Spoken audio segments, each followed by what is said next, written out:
Boom, and we're live. Hey everybody, thanks for tuning in to another episode of Man with Purpose. Today I'm joined by Hajee Pepping.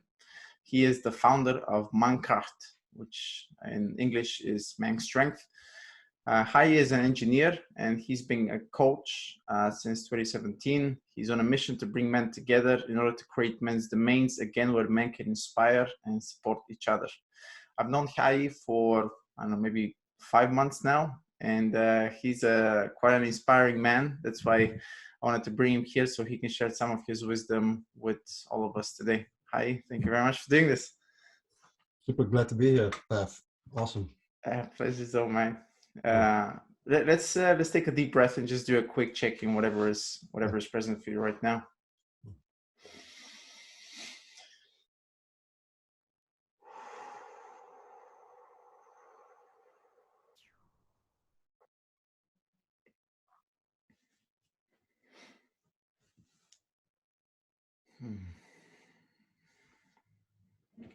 Anything that comes to mind right now? What is present for you? Well, to be honest, I'm excited. Let's be honest. I have this weekend alone. You know, I'm in a relationship for 21 years. We have a son, and my wife and my son, they are off for the weekend for like 3 days. So this is like, you know, for most men paradise to be alone for the whole weekend. And but I dedicated this weekend kind of to myself.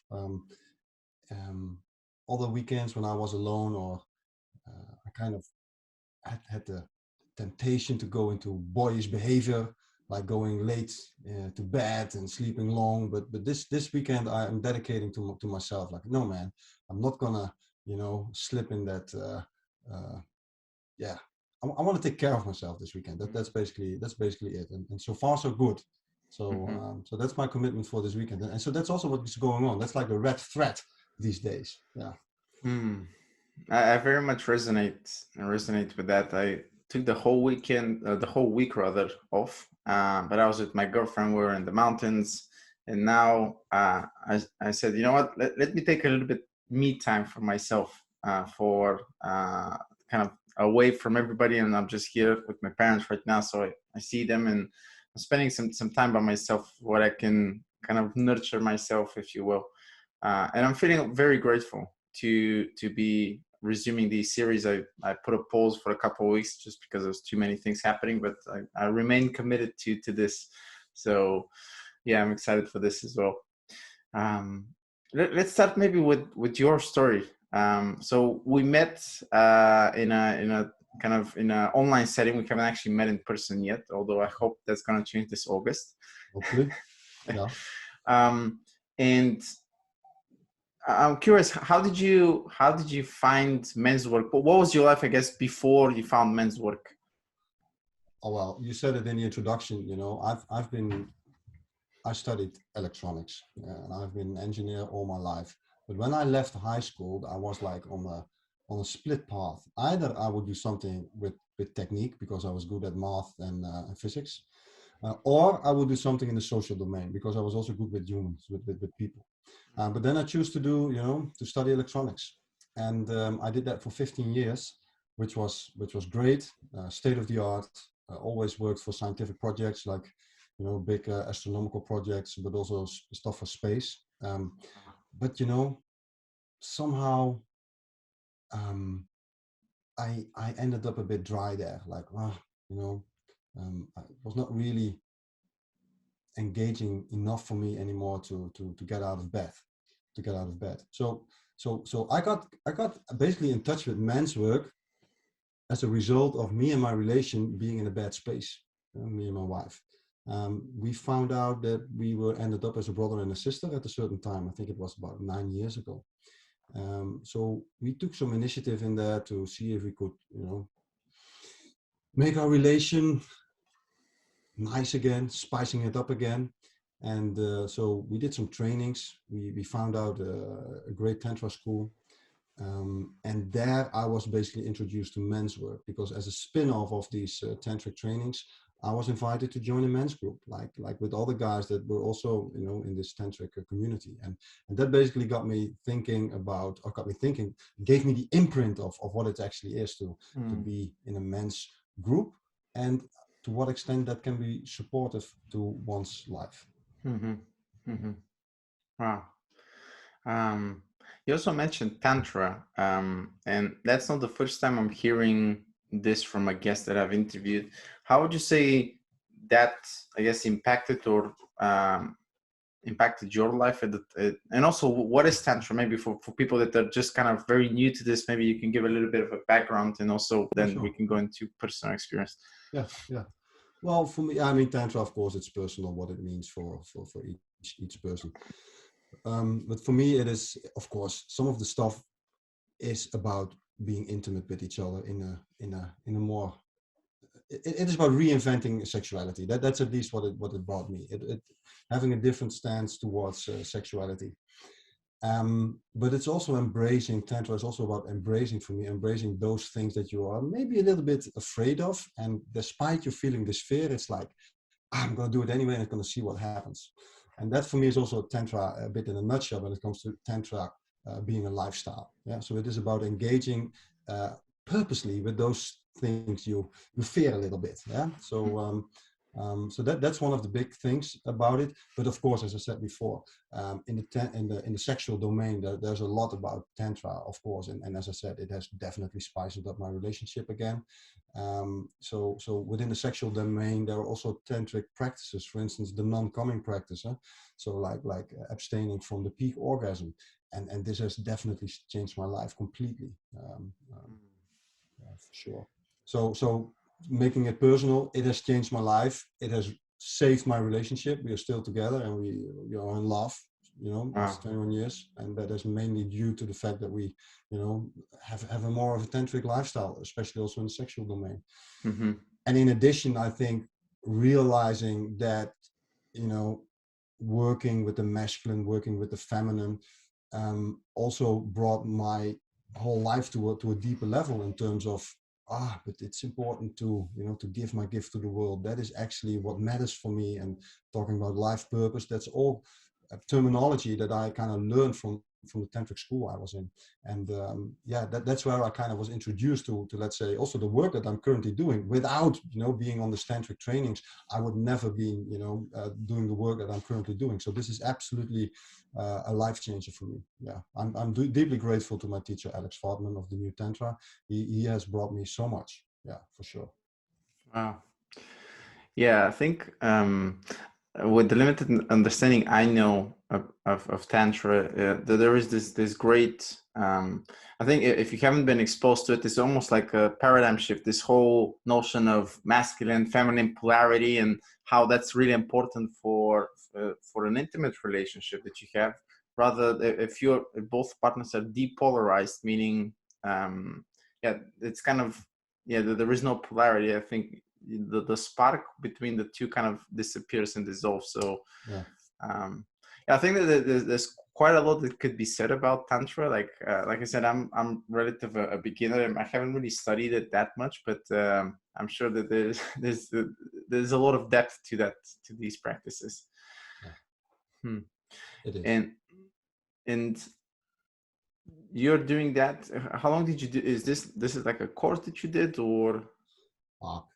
As I said, we started that about, I think, in 2013. So that's basically 8 years ago. And we did several trainings, and you meet people that are also, once you're doing a training, you're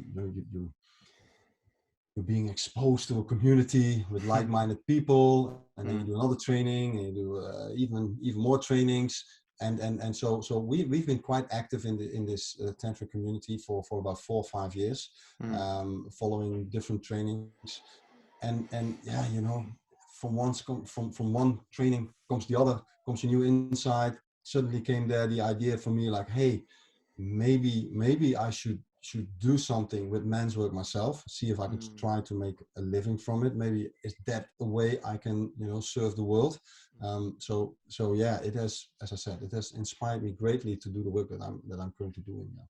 And And it ranges, as I said, the tantric trainings that I followed, it ranges. The first two ones were very sexual, and later on it also became about receiving feedback, you know, about how the ego works.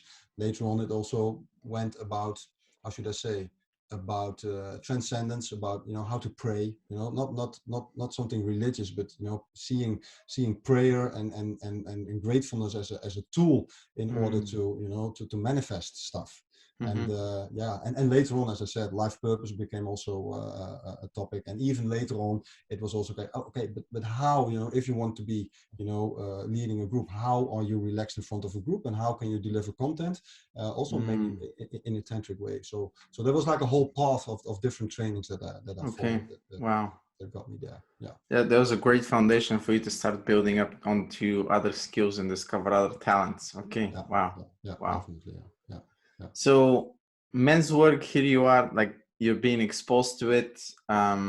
What would you, again, men who are kind of thinking about this and maybe they've been following your content or my content and they're like, oh yeah, this kind of men's work. How would you, I guess, describe it, and what were some of the benefits that you got from you know, practicing that? Yeah. Well, yeah, as I said, I was exposed to a men's group 8-9 years ago, and we were still together. And yeah, it's difficult to describe. So let me try to describe, first of all, we call it a desexualized space. Yeah, so there's men only in the, it could be a women group potentially, you know, but so this is men only. And there are a few, let's say, things that suddenly are in play when you're with men only. One of the biggest ones is that you, once you start relaxing in the presence of other men, because not every man can do that straight away. It usually takes some time, because there's also a lot of men out there that are actually afraid of being with men only, because they think of you know, competition, or this kind of cocky behavior, or and sometimes that might be in play there. But once you, with a group of men, start to relax in each other's presence, then something beautiful starts to happen, because there's usually no sexual agenda. Yeah, which means potentially that relationships and connections can go way deeper, because there's never that moment where you think like, ooh, you know, maybe we should, you know, go into sexuality right now. No, it's not. So this is like a huge thing, which you only can really experience. It's very difficult to describe. And the other thing is also like, you know, men talk different to each other, yeah, than a man would talk to a woman, or when it's like a mixed group. And you know, you can debate about this. End of the line, everybody that I talk to confirms this. Yeah, men talk different to each other when there's no women around. Yeah, let me put it the other way. As soon as a woman enters the room and there's men only, the vibe changes. The men start behaving differently. Yeah, so it is what it is. And as I said, you know, when you leave out those temptations, those, let's call it, I don't know, when you leave out, when you commit yourself to a desexualized space, you can open up for a deeper level of connection with men only. And that's kind of the magic, I would say. That's kind of the yeah, it's difficult to describe.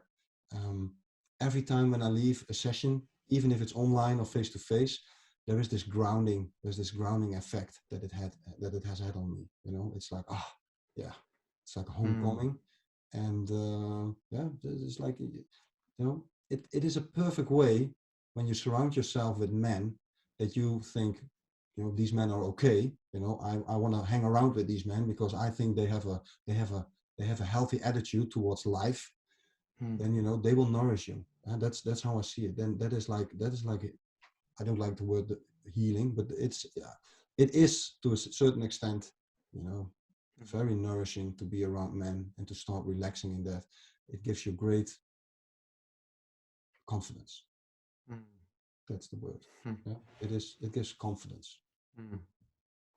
Yeah, Let me finish it. Not only in that particular session, but it gives you confidence also after you left, you know. Makes you, it prepares you for the rest of the world to a certain extent. yeah, there is a sense of grounding that I think only after you've experienced it you're able to relate to it. Otherwise, if you're, maybe you haven't done any of this, and I remember before I started diving into this work, maybe more actively, about 3 years ago, almost 3 years ago, I had this fear of just being around men, and whether that's been because I wasn't necessarily seeing part of myself. Again, these are all projections, shadow work, etc., etc., triggers, if you will. Yeah. But after experiencing some of these sessions and how potent they are, even if it's just a men's circle sitting down and just talking, I was like, wow, okay. And for a long time, I couldn't really, people ask me, so what is this men's work? And it wasn't until I had a guest who kind of gave me this metaphor of, there was this movie in with Kevin Costner, Dancing with the Wolves. Yeah. And there's like a scene where there's a lake there and he tries to drink, and then he sees all these dead corpses of animals, and he starts like taking them one at a time and burning all the corpses. So that's kind of a good metaphor for what men's work is, taking all your shadows. And that was like, oh, okay, that kind of, yeah, I had to think a little bit about that. So yeah, that's been quite it kind of really stuck with me ever since I heard that. Yeah. Yeah, well, that makes sense. What you're kind of describing there, I would kind of say that's one of the practices that you could do, in a men's circle. I mean, I only talked about, what it potentially can give you, but within a men's circle, you can do so many things. And what you say, you can do shadow work, you can, take ownership of the triggers that you have yourself, etc. So it's also like a vehicle for personal growth, big time. But as I said, there are men's groups with different purposes. I also know there are men groups that they come together because what I'm saying is, if you want to have a men's group, you need to have some common ground. And some of the men groups that I've been in, they have, like, for instance, some of them are focusing on men that have just been divorced. Some have maybe lost a child. Some men groups, they are around, because they want to support each other in their businesses, because they are all entrepreneurs. So there's a huge variety. You can specialize, a men's circle. Yeah, yeah. I think it makes sense. Yeah, there's all these kind of sub niches, if you will, of men who are kind of coming together for a different. Yeah, I've heard about men's groups for fathers. There's this kind of religion notion of Christianity in men's circles. I think Father Michael in Manifesto, he was exploring a little bit about talking about that. So yeah, I'm welcoming all of these efforts, because I think ultimately they bring to a much healthier, I guess, role models of masculinity or foundation. So I support all of that. Yeah. As we're doing this work, and I think both me and you understand the value of this work, how do you think we can help young men, or the younger generation, or future generations, if you will, to, I guess, find a little bit more groundedness, their inner strength, confidence, masculinity, if you will, by practicing something like this? Oh, it is almost but that's a good question. Yeah. And I don't have like a straight answer.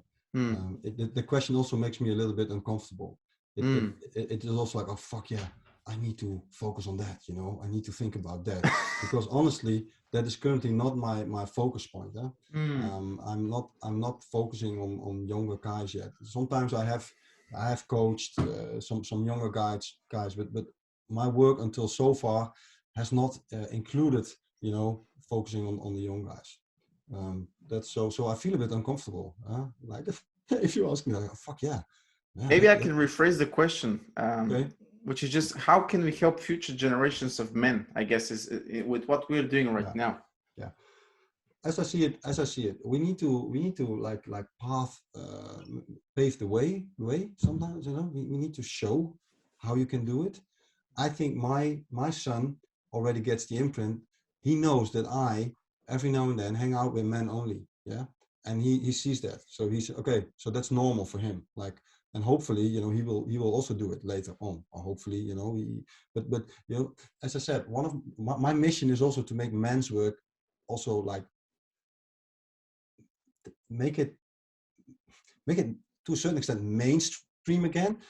I don't want to be special anymore. Yeah, that would be super. Yeah, that it's like common. Yeah, of course you're in a men's group. Yeah, of course. Yes. Yeah, that should be the ball game. Like, you know, like it's common sense. Like you go to a cafe Yeah, or you of go to a course you're football in a game. men's Of circle. Yeah. course you go no, of course you go in a men's group. You know, Mm, mm, that would be for me like the ultimate goal. And if younger guys see older men doing that, then hopefully automatically it will be more ingrained in society. mm, Um, and about talking about, for instance, Manifesto Core, the online platform where we also met, there is like a huge variety in ages there. And one of the groups I participated in there, the youngest was in his 20s and the oldest was in his 70s. So, wow. and I think that is also like super to have like this multi generations, multi-generation groups. So that's also how I think, we could inspire younger men, to be involved in men's work, Mm-hmm, mm-hmm. because they are an inspiration for the oldest and vice versa. Mm, Definitely. mm. That's a great point.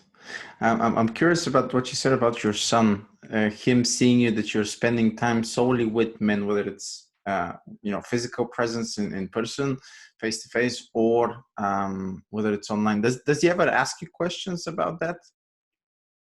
Well, no, not really. He kind of grew up with the idea. I mean, sometimes I organized a men's group back in my house, and then he was welcome there, but my wife wasn't, and he was Mm, and he was fully aware of that. So no, it's men only. Yeah, okay, so I can come. Yeah, you can come. Okay, then, wow. and then he came, just for lunch or to eat something. So yeah, he's aware of with men only and women only, because he also sees my wife going to her women's group. So Mm-hmm, so it is, yeah, mm, it is part of our family life. mm-hmm, Yeah, mm-hmm. yeah, Wow.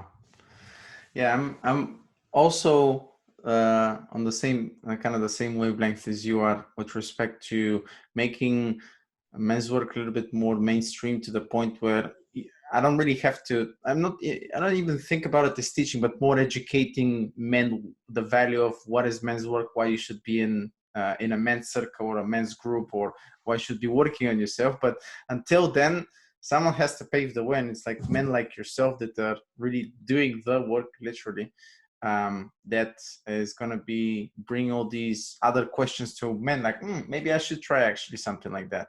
yeah, And hopefully it really expands their paradigm to what's actually possible. yeah, yeah. Okay, go ahead. Yeah, no, yeah, but we don't have like the zeitgeist is not really in support of men's groups. I mean, if you That's a good so point. that's the battle that I see, that I need to I need to battle that in Mm, terms of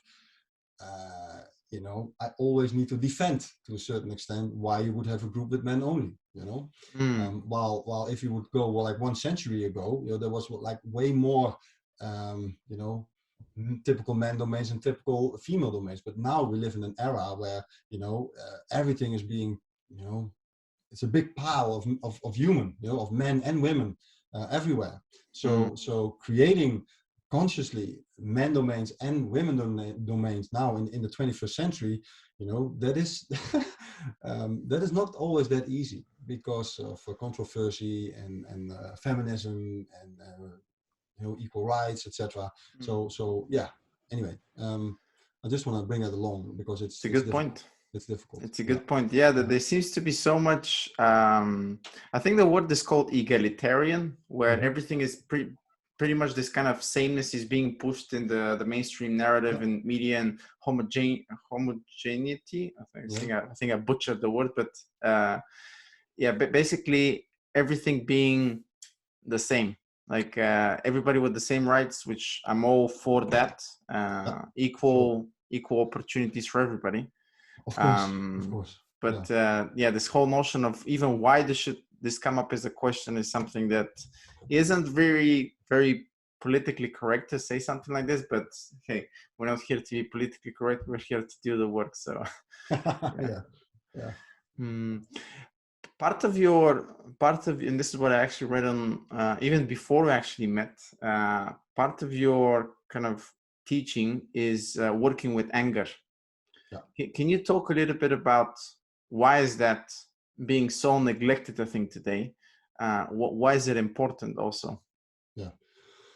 Yeah, working with anger. I think anger is like, when we talk about anger, a lot of people think about someone who is raging, someone who's really angry and who is maybe on the edge of being abusive. Yeah, so that's how we know anger. Um, I like maybe even to talk a bit more about aggression as another word, which ties to anger, of course. I think with the whole, let's say, positioning of men being toxic, yeah, by some people, I think there's a lot of men, I think even including myself over a period of time, kind of felt maybe even ashamed about having angry or aggressive feelings. And so as a result, there's a lot of suppression of anger and aggression in general, because people are afraid to show it, because um, it's being judged. You should not be angry. And of course, I'm not in favor of people becoming more angry. But the pitfall is, when you suppress your anger, when you are seeing it even as a virtue that you're never angry, you kind of cut yourself off from your life energy. Because anger in itself, aggression in itself, you need aggression to survive. Yeah, even if it's a little bit. You need a little bit of your aggression in order to be assertive, to set your boundaries, to put your boundaries, and also to protect, what is yours, but also to bring across your needs. It takes a little bit of courage and maybe a little bit of aggression to bring across what you actually need in some cases.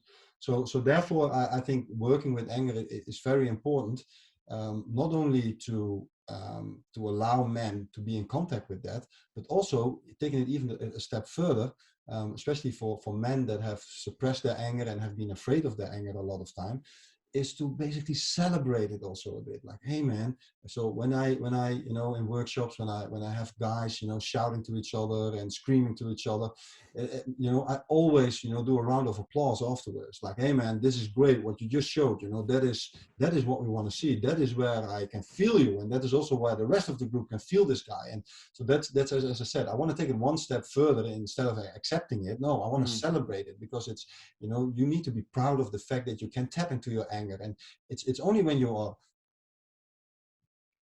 adult enough to regulate your anger, and then you can really reduce your anger and your aggression in a constructive way. And I think the world is in desperate need of people who are able to control their anger and to put it in life in such a way that it's contributing. Because there's a lot of people that cannot control their anger. Either they have suppressed it, or they, when it comes out, it's ugly. So that's why I think it's important to play with it, to tame the dragon to a certain extent. Martial arts, of course, is like a little bridge, because that's a perfect domain where you can actually practice channelizing aggression in such a way that it becomes beauty. Yeah. Can't agree more. I think what comes to mind is Jordan Peterson. I think he had a quote of tame them all, become a monster, become like a totally butcher this, but become a civil monster. Make sure that you have access to it, but don't necessarily show it until it's absolutely necessary to enforce boundaries or assert yourself a little bit more in the world. And I've been kind of working a little bit with martial arts, a little bit of boxing, kickboxing, and I found jiu-jitsu, and that to me has been the kind of the aha moment. Like, I fell in love with jiu-jitsu, and I see this kind of especially in the US, it seems like, even also in London, like everybody's like getting into jiu-jitsu and also other martial arts as well. That's what I've noticed. And it's really a great container where you're able to really exert yourself, whether you're trying to choke someone out or punch someone in the face.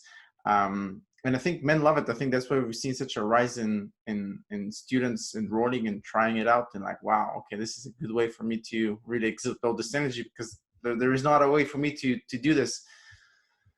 Definitely. So we see that here in the Netherlands as well. I mean, there's a huge increase in people doing kickboxing, etc. And including myself. I mean, I haven't done this all my life, So for me, it's also like only the past 3 to 4 years I've been engaged in kickboxing, because back in the days when I was like a student, I had resistance towards martial arts. Also the people that were doing it, all those cocky types, but Yeah. yeah, at the time I was still kind of a nice guy and kind of want to be different than those guys, that was kind of my motivation. But now I see the true value in full contact with someone, and also honoring the fact that you get a punch on your nose. It's like, okay, that's humbling, and it's a good experience, yeah, Yeah. Yeah. definitely, definitely. Hmm. Yeah, You, yeah, you mentioned nice guys. That seems to be kind of a nice guy syndrome. I think Robert Glover wrote a book about that. yeah, yeah. I think you're familiar. Uh, can you say what, how can one spot a nice guy, I guess? Ah, how you can spot them? I mean, they're everywhere. They're everywhere. As I said, I like to consider nice guy as an archetype, a modern archetype. Yeah. So I think the 100% nice guy does not exist, but at the same time, there is a bit of a nice guy in every man, I would say. So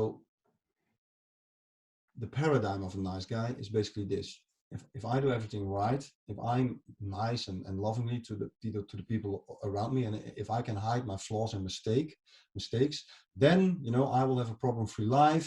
Then everybody will love me, and this is most importantly, then all my needs will automatically be met. And this is Ooh. like the paradigm, the worldview that a typical nice guy has. Hmm. And yeah, so this leads to certain behavior like pleasing, being overly concerned for the needs of others, trying to avoid conflict. So there's a whole list of characteristics I can mention now, but this is where it comes from. It Hmm. originates from the idea that being nice leads to your needs being met.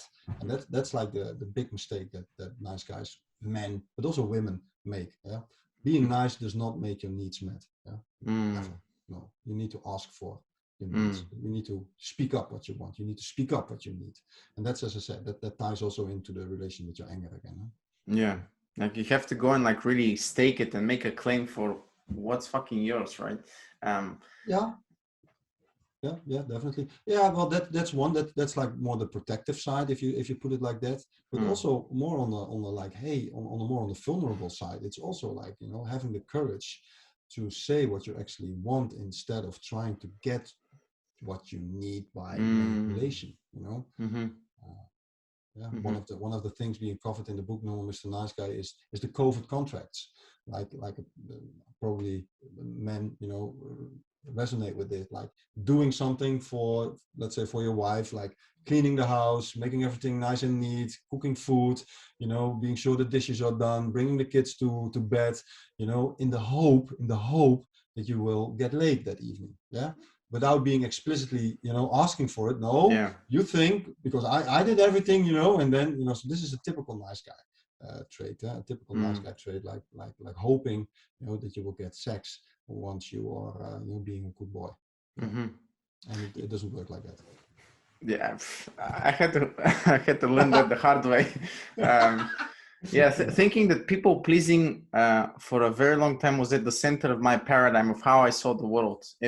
If I'm doing all the things right, I check all the boxes, then eventually I'm gonna get what I think I deserve. Yeah. But there's no such thing. It doesn't No, necessarily work like that. And no. that was a hard pill to swallow for me. Like Yeah. discovering this whole notion of sexual dynamics and sexual market value, and I wouldn't say red pill that I got very, very impressed with that. I mean, there was huge revelations for me there.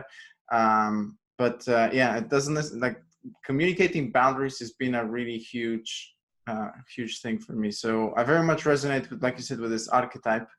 And yeah, it's been an ongoing battle to really change that. And I wouldn't say change it, but really integrate it within me, but see that that's a part of me as opposed to being all of me, so to Yeah. speak. Yeah. Hmm. Yeah. And I think, once a nice guy, always a nice guy. As I said, once you get some awareness on your nice guy patterns, then you become a recovering nice guy. Eh? Mm. And but that will last until until you die, I guess. Because always there will be the default of pleasing, or You know, I sometimes even see myself, you know, being caught up in nice guy behavior, like, you know, trying to be the great dad, you know, when my son has friends around, you know, then I see myself acting sometimes a little bit over the top, and then afterwards I think, come on, was it really necessary, you know? And then I think, yeah, no, I just was looking for the love, appreciation, and approval of his friends, you know. So it's still being played out every now and then, for sure. Yeah. Yeah, I think, and I appreciate you sharing this, because it goes to show like nobody is quote unquote perfect, and I think it's I've said it before, it's a little bit of a sterile condition to be perfect all the time. No, let's have something that we never are able to perfect. It's something worth striving for, but perhaps not necessarily something that's attainable in our lifetime. No, I totally agree. I think, you know, to striving for doing stuff perfect is I think perfectionism is more like, you know, for me it's like a friend of mine recently said to me, like, you know, when I record a movie or when I write a text, she said to me, like, no, 80-90% is good. That's perfect, you know. So lowering the bar from 100% to 90% for those who have this perfectionism, you know, this tendency to do everything perfect, that will be perfect, you know. Doing everything only until 90%, you know. Yeah. Wow. A lot of food for thought there. Yeah. I guess, and even on that one, okay, yeah, that's one other one I read sure. the other day. It was a quote by the founder of Apple, Steve Jobs. Steve Jobs. He said, "You should be ashamed of your first product. If you're not ashamed about your, you know, when you roll out your product, you know, then you're too late." Rolling it out. So that hit me. Like I said, okay, yeah, cool, that's good. You need to, you know, you need to get it out there, even if you need to be ashamed about it. So in turn, I interpreted it as you need to be, you need to put it out, because if you're going to wait until it's perfect, you are too late. I think that I Yeah. like it. Yeah, getting caught up in this perfection trap is it's a pitfall that I think many, myself included, fall into. But like, I can't remember who said this. It's not about being perfect. It's having something too perfect, so to speak. Yeah. It's because things will never be perfect, right? Things will never be ready. You know, you just have to start from somewhere and kind of crack on things, and be willing to go through the difficult, embarrassing, sometimes shameful feelings that are going to be coming up. So Yep. and have the humility to see, you know what, I'm actually going to fuck up, and that's okay. Like, I just need to keep going. Definitely. We're talking about this nice guy syndrome, and I see a lot of men, like I said, myself included, to an extent. I'm, continuously working on this. Why do you think that is happening? Yeah, like, maybe let's start from there. If someone is asking a question right now, oh, but I just realized I'm also a nice guy. Is there a reason behind that? Is it something that happens because, maybe something with the parents has happened, or? Oh yeah, well, there can be multiple reasons, of course, for nice guyism, so to speak. But as I said, one of the biggies can be, of course, I think the absence of fathers. Yeah, that's what we also see now in America, of course, big time. There's so many men are in prison also there, and it's like a huge problem, especially in the Black community. Yeah, so that's a lack of fatherhood. That also leads to nice guyism. So that's one thing. There's multiple reasons.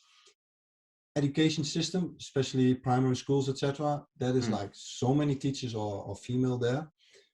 So what you learn as a little boy is you learn to please women, from the age of 4, because most boys go to primary school, kindergarten, and they're all surrounded by adult women.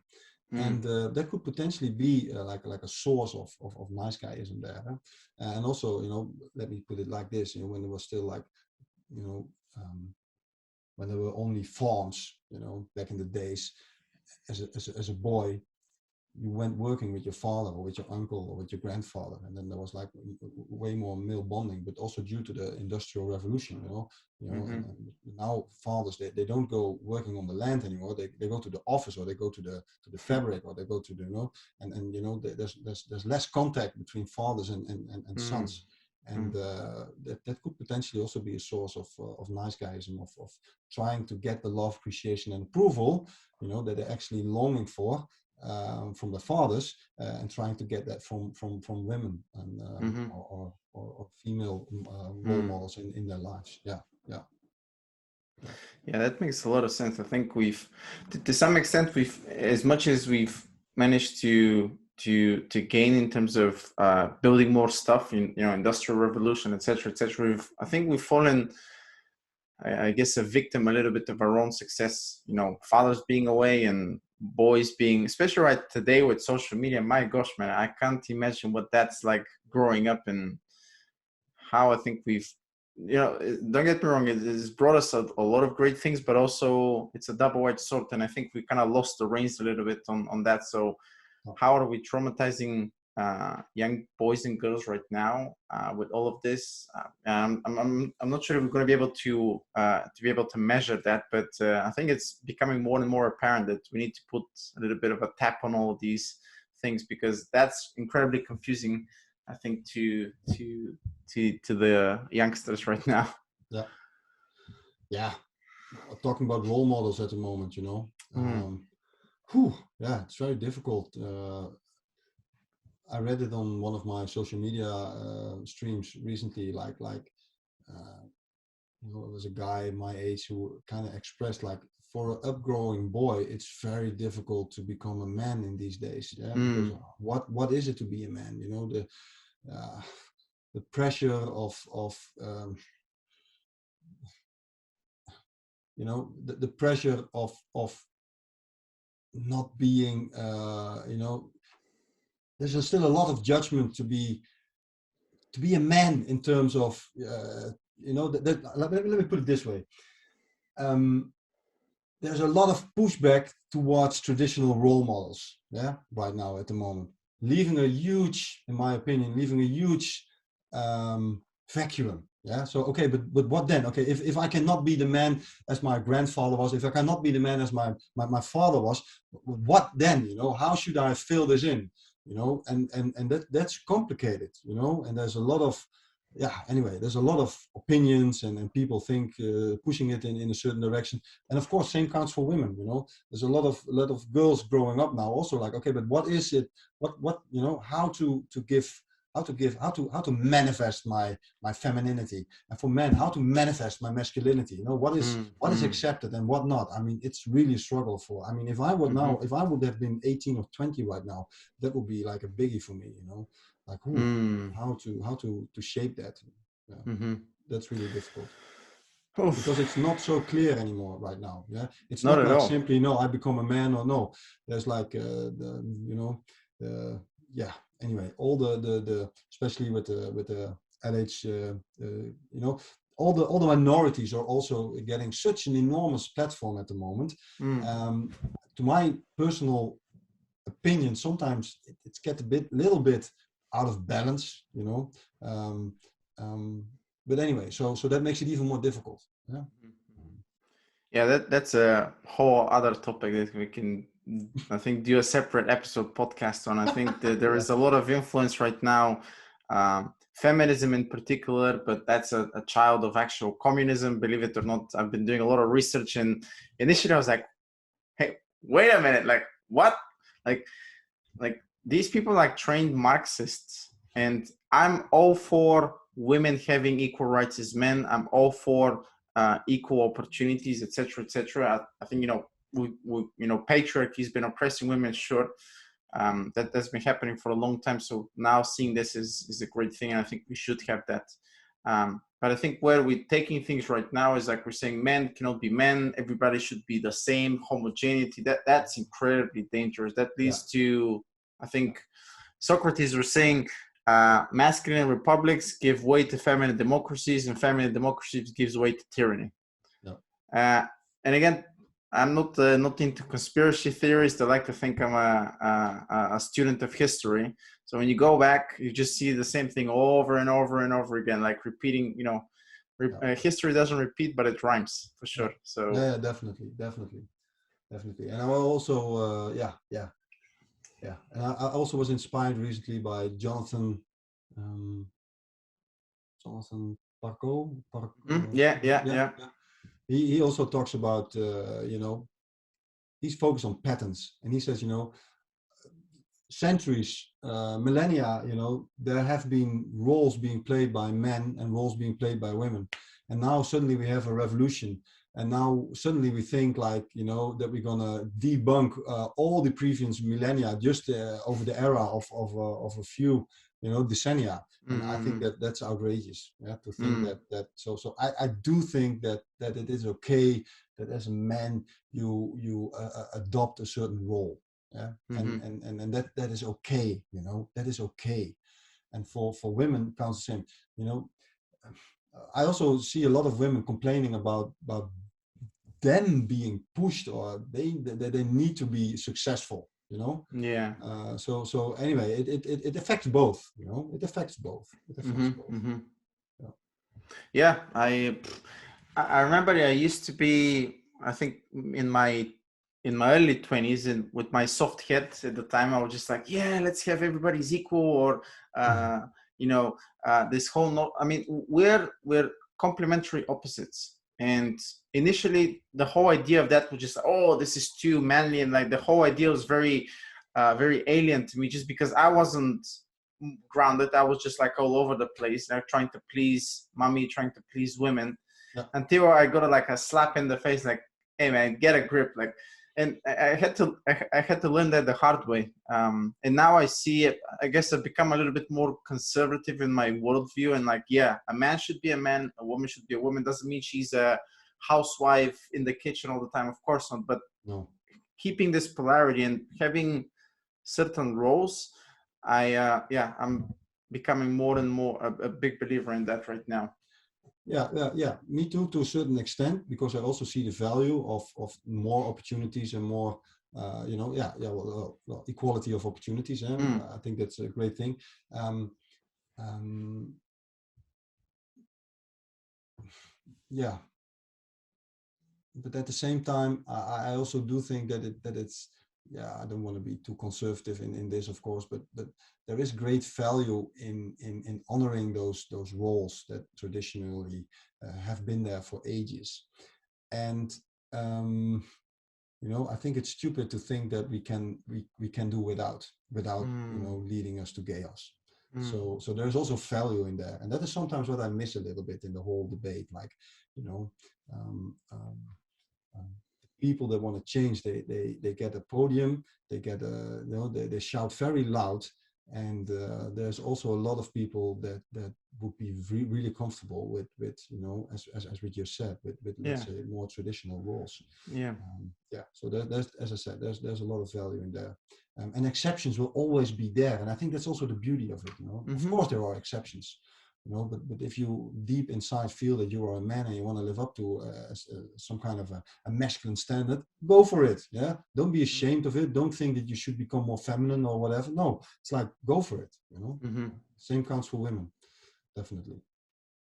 Yeah, and I should also preface this because, again, things taken out of context, you have an audio snippet and all of a sudden, oh, people start labeling you. And, if you're gay, or if you want to be dating people, etc., which are same sex, whatever, more power to you, man. I'm not Yeah, saying anything like going like, that's none of my business. But I genuinely believe that for us to have a strong society, we need more families. That's the the nuclear family. That's kind of the cell of a society. And right now, I think that's being attacked for various reasons. Again, we can dive into this perhaps on another episode. yeah, But I see what you're saying. We should be honoring that. And whenever I hear uh, feminists, particularly who are perhaps extreme feminists, I don't really hear any personal responsibility. One thing, everybody's kind of playing the victim card today. That's kind of the most the way to make a career, even like let's be a victim. That's why this kind of woke culture is on the rise. Let's be enraged all the time.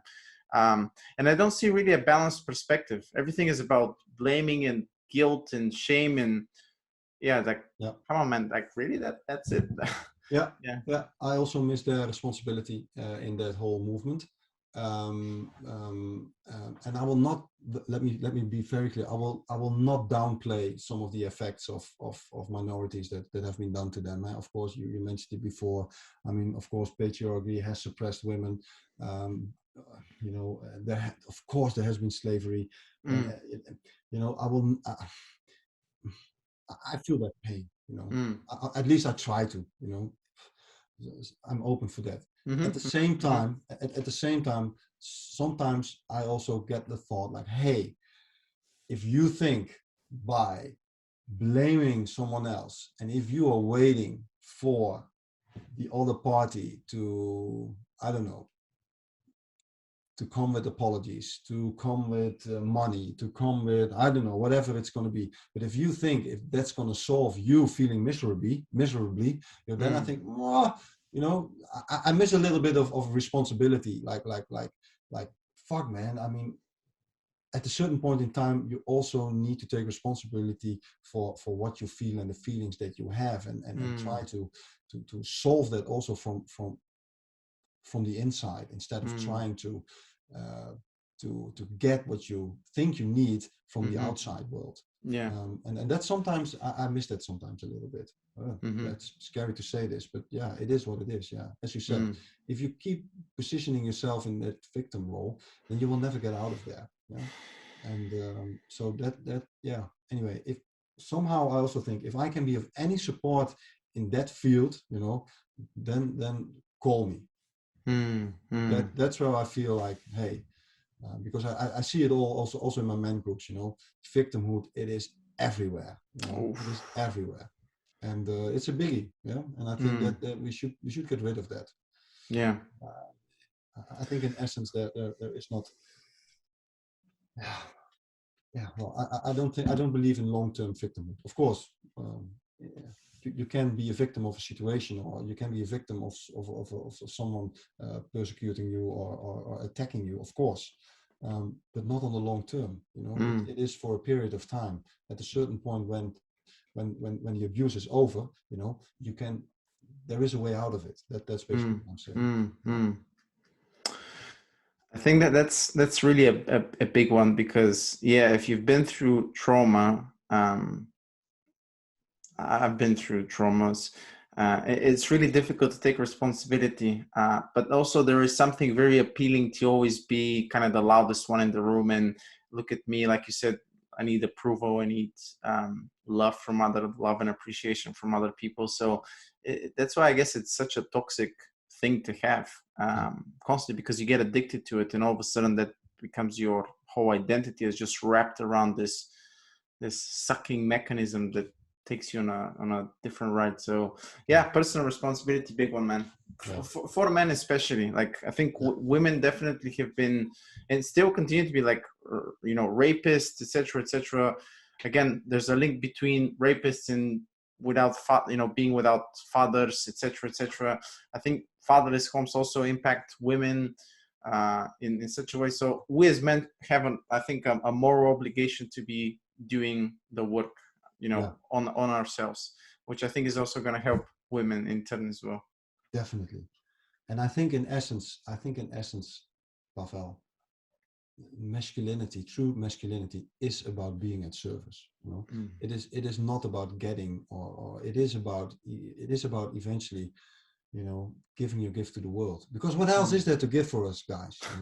I mean, we can't give birth to a child, so there is something else that we need to do. And I think that is being at service of families, being at service of children, being at service of women. I think that deep down is my longing, but also being at service for each other.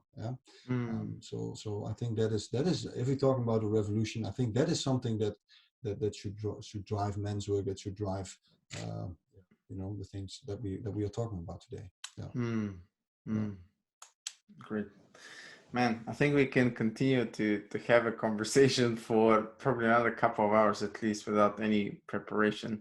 I'm conscious of your time as well. Maybe let's end it at this one. I think, yeah, being in service is a good way to probably wrap this up. Yeah. For people that resonate with your message and your wisdom, where can they find a little bit more about you?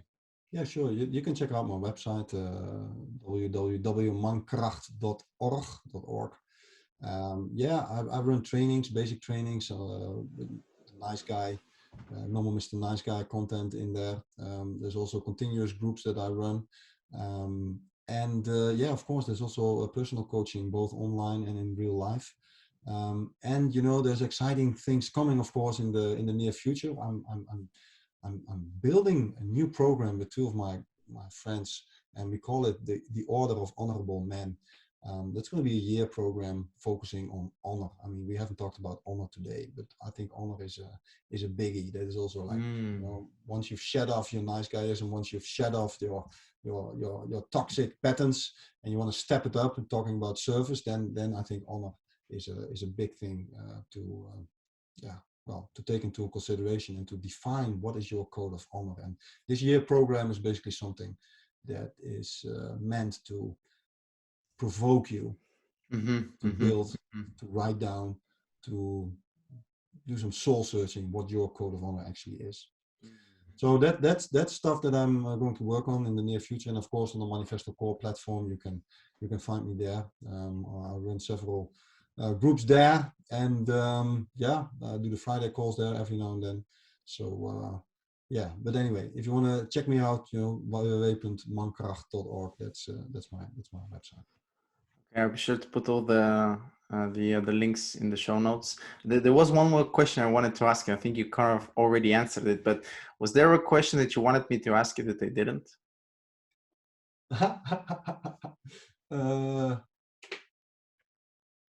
No, there's nothing unsaid for me. I don't have this feeling of, you know, this. No. I think everything is said. Okay. Yeah. Thank you, sir. And thanks for everybody tuning in, listening to this or watching this. Please go check Hajee's website and all his programs and trainings.